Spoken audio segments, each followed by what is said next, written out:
ఏమండి మొన్న మన బంధువులు రిలేటివ్స్ కనపడారండి.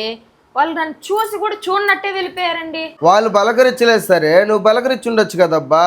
వాళ్ళు ఎవరో దూర బంధువులండి. దూర బంధువులైనా దగ్గర బంధువులైనా మనం పలకరించాలబ్బా. మనల్ని తక్కువ చేసే వాళ్ళతో మనం ఎందుకు మాట్లాడాలి డాడీ?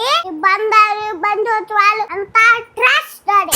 డబ్బు ఉంటేనే ఏ రిలేషన్ అయినా. నీ దగ్గర డబ్బులు లేవని తెలిసిన మరుక్షరం నేడు కూడా నిన్ను వద్దులు వెళ్ళిపోతుంది. వెళ్తురు లేని చోట నేనెలా ఉంటుంది? ఉండదు కదా. కానీ ఎవడైతే ఆ చీకటిని చీల్చుకొని బయటికి వస్తాడో వాడు చాలా పవర్ఫుల్ గా ఉంటాడు, చాలా గొప్పగా బతుకుతాడు.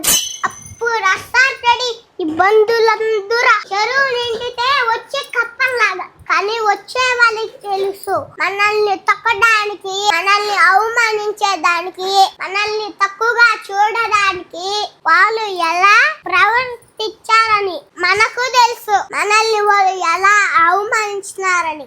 అటప్పుడు ఈ రిలేషన్స్ అన్ని ఎలా ప్యూర్ గా ఉంటాయి డాడీ? నువ్వే చెప్పా. పాపా నువ్వు చెప్పింది కరెక్టేరా. అయినా మన దగ్గర అప్పుడప్పుడు డబ్బు లేకుండానే ఉంటేనే మంచిదిరా. మన వాళ్ళెవరో పరాయి వాళ్ళెవరో తెలుస్తుంది, అంతేగా డాడీ? అవునా, మనం ఎలా ఉన్నా మనతో వచ్చి పలకరించి ఆత్మీయంగా మాట్లాడే బంధువులు మనకు కావాలరా. అంతేగా డాడీ. మన కష్టాల్లో ఉన్నప్పుడు డబ్బులు ఇవ్వకపోయినా పర్వాలే, అవమానించుకుంటా ఉంటే చాలు. డాడీ అలాంటి ప్యూర్ రిలేషన్స్ ఇప్పుడు ఉన్నాయా డాడీ?